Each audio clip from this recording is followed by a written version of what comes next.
typo kan lala. Jangan sampai proyek oriented gitu. Iya. Masalah loh. Iya. Kita makan. Karena itu pemimpin yang meyakinkan. Iya. Jadi to convince, untuk memberikan kepercayaan kepada rakyat bahwa saya bisa. Contoh, kita harus punya visi jangka panjang. Bangka ini mau kemana arahnya seperti ekonomi tadi. Iya. Jadi ada pelepah pisang lain. Kalau timah ini goodbye my love kepada kita sudah duduk di sini. Selama ini terjadi, kita tidak perlu menyalahkan siapa-siapa.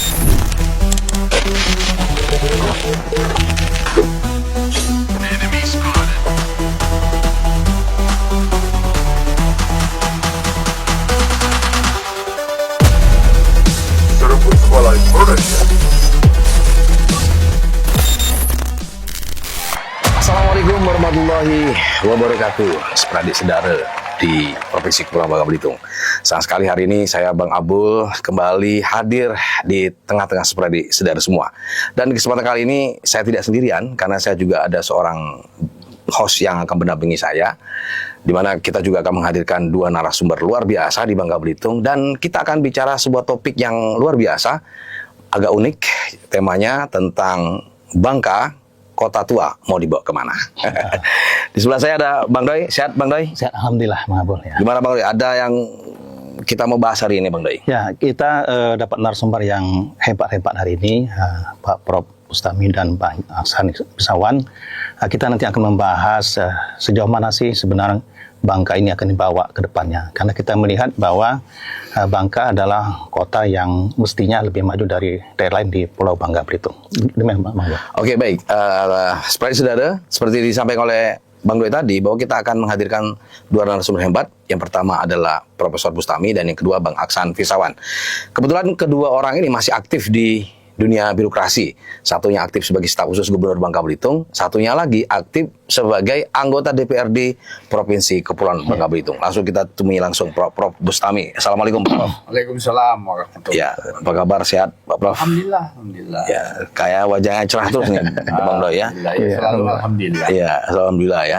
Bagaimana dengan Bang Aksan kita ini? Alhamdulillah sehat. Ya. Ya. Sosok yang visioner sepertinya Bang Doi. Iya, siap. Ya, yang sudah menyiapkan agenda-agenda besar untuk 2025 sepertinya. Mohon doa. Doanya ya. Oke, langsung saja kita mulai. Saya mulai langsung dari Pak Prof dulu. Boleh. Ya, Pak Prof, ini kita tahu bahwa Bangka Belitung terdiri dari 6 kabupaten dan 1 kota. Iya. Ya, kita tahu bahwa setiap daerah itu menginginkan daerahnya maju tentunya. Ya, nah seperti kita ketahui bersama bahwa Bangka sendiri itu adalah kabupaten yang pertama kali melahirkan Bangka Selatan, Bangka Tengah, Bangka Barat. Iya. Nah, tetapi dalam perjalanannya sepertinya Bangka ini perlu atensi khusus nih. Nah, kira-kira sebagai seorang akademisi yang sudah berkecimpung banyak ya, melihat bagaimana tata kelola ya pemerintahan di Bangka Belitung ini.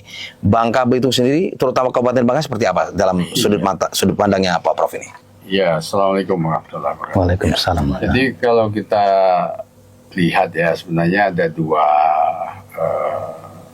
perjalanan yang bisa ditempuh oleh sebuah wilayah yang dimekarkan itu. Ya.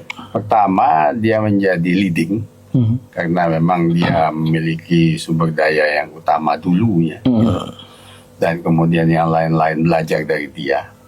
Yang kedua, dia menjadi bisa-bisa misleading. Kebalikan. Gitu. Ya, artinya dia ditinggalkan oleh adik-adiknya memiliki barangkali bukan pada sumber daya alamnya, tetapi kalau saya melihat itu ada 3 sih ya penting tuh sebetulnya. Adalah bagaimana kepemimpinan, leadership itu. Seorang pemimpin jelas sangat dibutuhkan. Nah, dalam kepemimpinan itu ada apa? Ada visi tadi. Bagaimana visi itu bisa dilaksanakan? Ya enggak? Apakah visi itu bisa dilaksanakan dan kemudian bermanfaat bagi masyarakat banyak?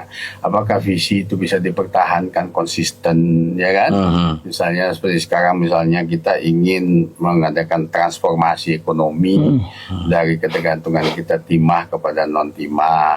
Kalau visinya sudah begitu, sudah kita patokkan visi itu. Tetapi yang menjalankan kan seorang pemimpin nih. Nah, pemimpinnya konsisten nggak menjalankan, ada keberanian nggak menjalankan itu, ada pengabdiannya, dan ini yang ketiga yang Yeah, saya lihat tadi. yeah. Keberanian dan pengabdian. Ya. Nah, makanya kalau kita misalnya katakanlah ingin mendapatkan pengabdian itu, kita kan memerlukan orang yang betul-betul bisa mengabdi. Bisa mengabdi itu maksudnya tidak mencari untung bagi dirinya. Untungnya bagi anak cucu nih, bagaimana caranya supaya kita bisa berkembang. Nah, kalau misalnya akan saya gambarkan ya, masa depannya tidak sebangka lah Bangka Belitung secara keseluruhannya dalam beralih transformasi dari timah menjadi non timah. Kita ini kan dalam keadaan yang timah yang dalam melandai. Itu diakui, orang timah sendiri mengakui itu sudah melandai. Meskipun ada satelit mengatakan masih 350 tahun lagi, banyak-banyak. Sudahlah, kalau kita ngomong itu nanti kita tidak jadi dalam transformasi ekonomi. Karena Malaysia dia sudah depositing timahnya, udah disimpan, jadi tabung cucu.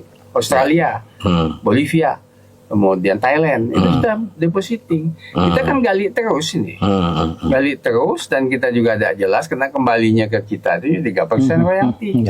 Dan itu sudah diperhitungkan pada ahli ekonomi, memang tidak cukup. Dan semakin tidak cukup karena terhitung pada ekspor. Kalau nanti dia bikin hilirisasi, tidak diekspor hilirisasinya kemudian membesar, sekarang kan masih kecil, misalnya katakan 10% hilirisasi, 90% ekspor. Tapi nanti kemudian hilirisasi besar, dalam undang-undang tidak dirubah, 3% itu dari hilirisasi tadi. Lah kan dipotong hilirisasi jadinya, karena tetap ekspor kan. Nah, jadi kan tambah kecil gitu. Nah, kembali ke ini, ke Kabupaten Bangka nih. Kabupaten Bangka ini dulu kan 2 pulau dan lain-lain, semuanya itu kan ikut pada Kabupaten Bangka.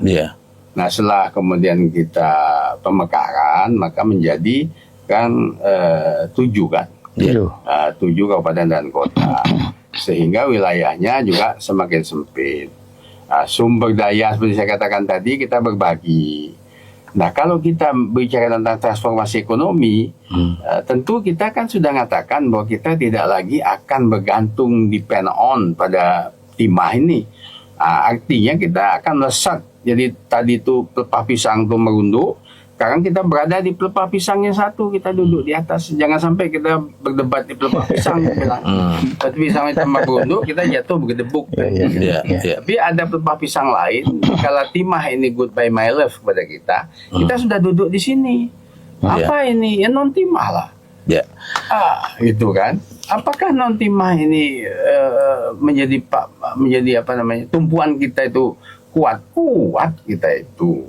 Oke, Pak Prof, berarti Anda sebenarnya mengatakan bahwa sesungguhnya kita ini sudah terjebak pada situasi yang dilema ya. Artinya boleh juga. Bisa ya, terjebak pada situasi dilema, artinya timah non timah yang tadi Pak Prof katakan. Kita bicara Kabupaten Bangka, di mana kita menginginkan bagaimana wilayah Kabupaten Bangka ini leading ya, memimpin kembali lah, atau paling tidak hampir sama lah dengan daerah-daerah yang lain. Saya tidak mengatakan bahwa kemudian Kabupaten Bangka tertinggal dengan Bangka Selatan, Bangka Tengah atau daerah yang lain, tetapi saya ingin mencoba meluruskan bahwa kemudian kita menginginkan bagaimana Bangka ini kan ke depannya harus lebih bagus dari di tangan orang-orang yang punya kompetensi yang benar-benar tepat dan seterusnya gitu. Bukan begitu, Pak Prof? Betul. Jadi tadi kita mulai dengan makro, satu pertanyaan ini sudah bagus. Sekarang masuk ke mikronya.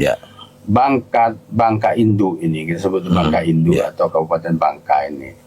Itu kan kalau kita lihat potensi, seperti saya katakan tadi, saya sama sekali tidak khawatir dengan potensi kan.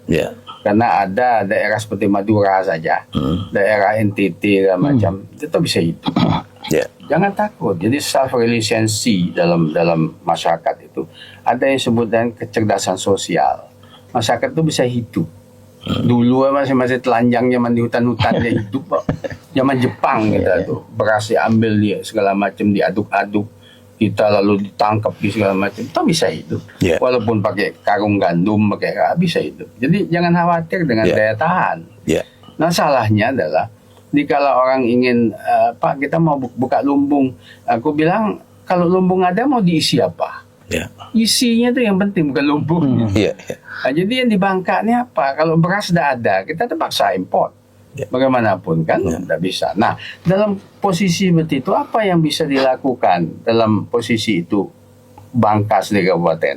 Ya. Seperti saya bilang itu belum optimal Ya. dibuat. Misalnya katakan pelabuhan Tanjung Gudang itu, mikro kita ngomong. Itu kan pelabuhan yang seakan-akan setengah terbengkalai menurut saya. Gitu. Ya.